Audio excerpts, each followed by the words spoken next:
talking this evening. Hello, this is Adrian talking about the two books that I onto your book, primarily for first and kindergarten and first grade. And the second one I picked out was Cinderella for first to second. Kindness and Courage, it's called. So let's get started. And I also have a little person who's going to be joining me today. She walked into my room here and want to introduce you to Corona Karen. Say hi, Corona Karen. Hi. Okay, let's get going here. So this book, this is how I'd be reading to my kindergarten, first grade. Johnny Tractor and Friends taking over. A John Deere storybook for little folks. Okay, so here we go. So first of all, I'd ask, what do you think this book would be about? Look at it. It's got a big old tractor. It says Johnny Tractor and Friends taking over. So what do you think? What do you think is going to happen here in this book before we even get started? Anybody have any ideas? Okay. All righty. So let's get started. So late one night, Peter Pickup was in his shed talking with Corey Combine. Okay. So now these pieces of equipment they can talk. Look at, they even got their own house. So Corey Combine, Corey, he said, there sure was a lot of excitement at the house today. I wonder what's going on. Well, said Corey, I heard Farmer Fowler say somebody new is coming and he's going to take over. Wow, take over. What do you think he's going to take over? What do you think he's going to take over? Look at the front of that. What do you think? Anyway, moving on. Um, Corey Corey was one of the biggest and hardest workers on the farm, but sometimes he wasn't the best listener. Take over what? Asked Peter. Take over the farm. He thought out loud. That must be it. Someone's coming to take over the farm. Peter was a proud pickup with a great imagination that sometimes got him into trouble. So, imagination. What's an imagination? Do anybody know what an imagination is? It's like, oh, I imagine I was back at school right now, I bet. Hmm. Okay, moving on. So, but Peter said, Corey, Farmer Fowler just started his job on the farm. Young Ted Fowler was all grown up now, and he had just taken over the farm from his father, Bob. It doesn't make sense that someone else would take over the farm. He's such a good farmer, and he takes good care of us. Look at him. He's using his imagination right here. His imagination right here. He's all clean and shiny, and he's got new nails. Look at that. Those, they look like nails, don't they? So he must not be good enough, Peter. He is just too young to do the job. Corey did not like the sound of someone else running him in the field. I like Farmer Fowler. He's nice. What if the person isn't a nice or worse? What if the new person isn't nice or worse, or he sells us? Said Corey with a worried look on his face. Look at his face. He's all wondering what's going to happen. Kind of stressed out, like almost. Okay, moving on. Um, well, he won't sell me, said Peter. I'm too new to sell, and besides, Farmer Fowler will probably take me with him. Wow, he's pretty confident in himself, isn't he?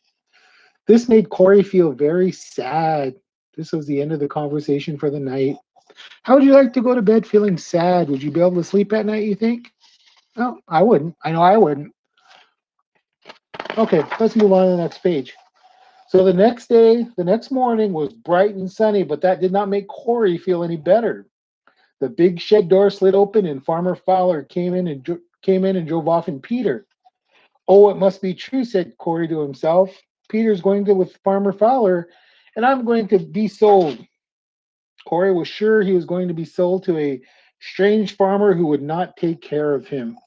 Look at him. He's pretty sad. He's sitting in his house. He's all sad. Is that how sad looks? What do you think, Corona Karen? Is that how sad looks? Okay. So later that morning, Peter came back, but he did not say a word to Corey. Corey was just about to ask Peter where he had gone when a great big brand new shiny tractor came into the shed. Look at that right there, right there. Hi, said the big new tractor. My name is Johnny. I'm going to take over the field work for Farmer Fowler.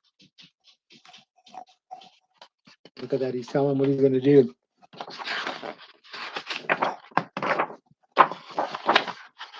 Well, that's the last time I listened to you, said Corey to Peter. Well, you're the one that said someone is coming over to take over, Peter snapped back. What are you talking about? Johnny said in his deep, commanding voice. Peter and Corey stopped their arguing and explained the whole story to Johnny. Remember, Johnny's the new tractor?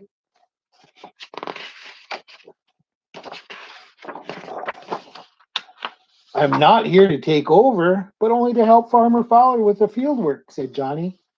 I will pull the big disc in the spring to get the fields ready for the planting, and then pull the planter to do the cultivating. Johnny continued, I pull the wagons filled with grain and then work the fields again after the harvest, but I can't take over the whole farm. Do you think that'd be a lot of work for him to take over the whole farm? Probably. Farmer Fowler will need your help too, Peter and Corey. Peter and Corey were ashamed of how they got the story all mixed up. It looks like you both learned a lesson, said Johnny. The next time you make sure you have all the facts and don't let your imagination take over. Let's get going. Okay. So, does anybody have any questions or what do you think? What do you think you learned from this book here? Did it tell you anything about why you shouldn't let your imagination get away from you, or who you should ask first before you jump to conclusions?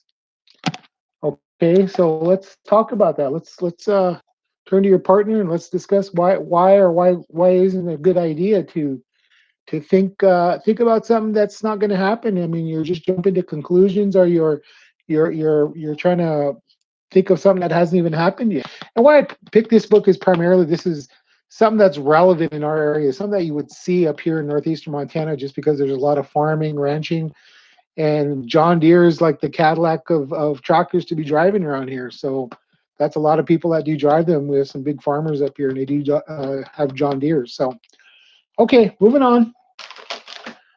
So the second book I chose is for first and second graders, called Cinderella. Cinderella.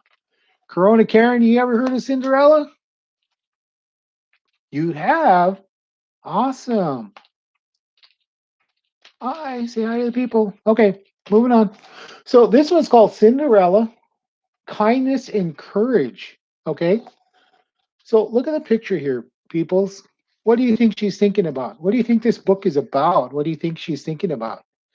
Look, she's sitting in a field or on grass. She's looking in the sky. What do you think she's looking at? Hmm. Okay, let's move on here. So this one is called Ever Since She Was a Little. Ever since she was little, Ella was kind. Ella's father taught her to be good.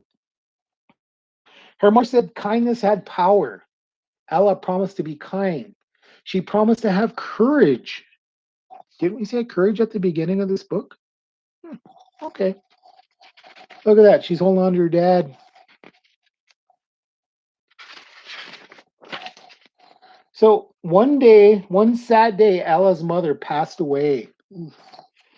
Later, Ella's father remarried. His new wife had two daughters. Look at there. There must be the two new daughters right there. Ella faced the change with courage. Courage. I think I heard that word before. She welcomed her new family. Her step family was also mean. They made Ella wait on them. Look at that. She's serving them supper, it looks like. Ella's father traveled a lot. It was hard, but still, Ella tried to be kind to her stepsisters and her stepmom. Then Ella's father passed away. Man, she had tough luck. Ella was very sad. Her stepfather grew crueler. Her stepfamily grew crueler. They made her do all the chores. Ella slept near the fireplace, so they called her Cinderella. Wow, Cinderella. One day, Ella rode through the forest. She wanted to clear her head. Ella saw some men hunting. She bravely saved a stag from the hunt. Look at that. She's riding on that horse.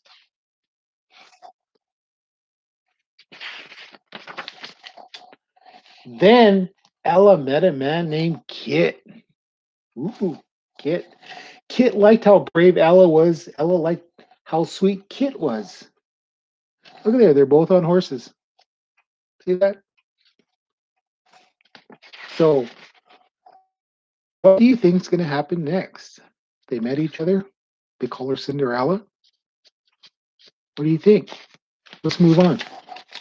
Ella got ready for a royal ball. She hoped Kit would be there, but Ella's stepfamily was jealous. Ella had beauty and grace. They did not want her to go to the ball, so they ripped up her dress. They ripped up her dress.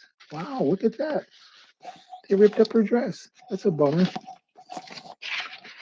you think she can go with a ripped up dress? Probably not. What do you think is going to happen? Think Ella will go? Let's find out. Okay. Ella's stepfamily went to the ball. Ella stayed home and cried. Man, she didn't get to go. She stayed home and cried. Then an old beggar woman came. She needed help. Ella gave her food and a drink. Nice. That's awesome of Ella. Look at her. There's that lady asking Ella for help. But the woman was not a beggar at all. She turned into Ella's fairy godmother. Awesome. She rewarded Ella for her kindness. She cast a spell. Wow, look at there.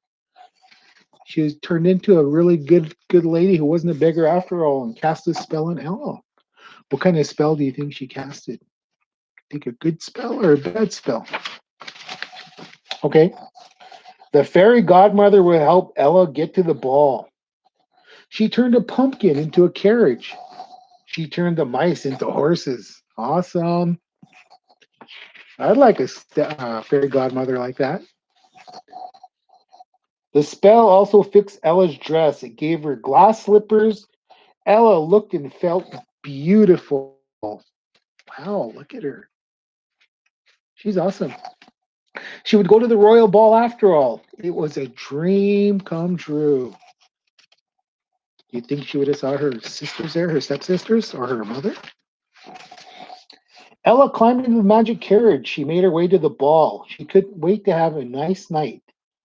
And she couldn't wait to see Kit. Look at there. You think she'll meet Kit? What do you think, Corona Karen? Think she'll see Kit? Awesome. Here we go. Ella knew everything would be okay. She had kindness and courage. Kindness and courage. We heard those two words at the beginning. She had power and magic on her side, and she would live happily ever after. Hey, good for Ella. So, what were the things of the kindness and courage that she showed that beggar lady? What did she do? How did she help her? Okay, so she helped her. What did she do with that fairy god or that woman who became her fairy godmother? What did she do, and what did that godmother do for her? Okay, so courage and kindness help her make her dream come true because she lived happily ever after. Okay, alrighty. So these are the two books that I would use. I just took this today. It's an old hunting sock of mine. I put it together. This is kind of a little character to help me. Um, I think kids at that age are very intrigued with Muppets and things of that nature. So those are one of the things that are helping me get the kids' attention, keep their attention. So with that, that's my video. Thank you for watching, and have a good day.